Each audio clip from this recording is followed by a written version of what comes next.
Good morning. So, supposed to be day off ko today, Sunday. Kaso may parating akong delivery.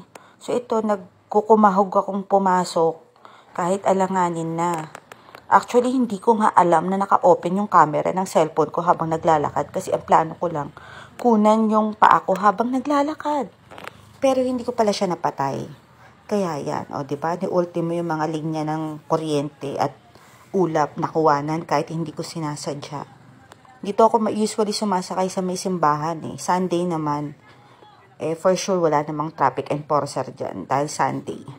At marami nagsisimba. So, hindi ko talaga alam na naka-open yung cellphone ko habang naghihintay ng jeep. Medyo natagalan din ako sa paghihintay. Kasi nga, baka since Sunday, limited lang ang sibat na jeep dito dumadaan. Kaya ganun. So, ayan, nakita niyo naman, ang gulo-gulo ng kuha ko. Hindi ko na nga siya pinutol-putol Sinama ko na lang. O, diba? So, yan. Nakaabot pa ako ng ilang minuto dyan sa kakatayo kasi wala talagang sibat na jeep.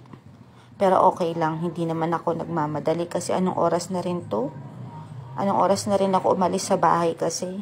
Hindi naman pa pwedeng 4 lang sila ang nasa store tapos may delivery ako. Marami-rami din yung ibababa at may sold item ako doon. Kaya, no choice. Kailangan natin pumasok. 'Di ba?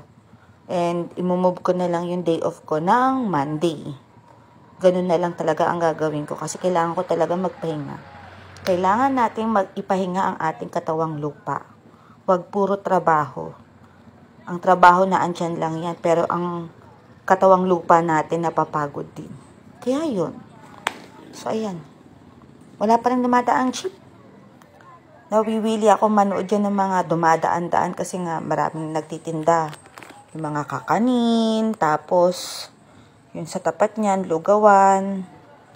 Kaya yun, diba? Hindi ko talaga alam na nakabukas camera ng cellphone ko. Pero okay lang yan. Kasama na yan for the content.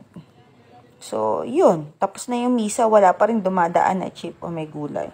So, finally, nakasakay na ako.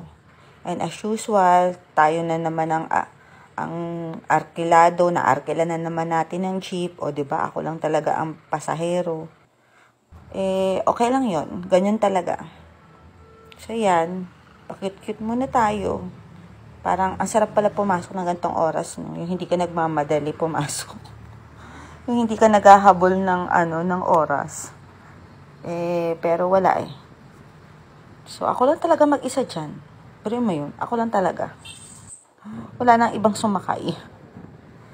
So, ayan, nandito na ako sa may guyong mismo. Malapit na rin akong bumaba.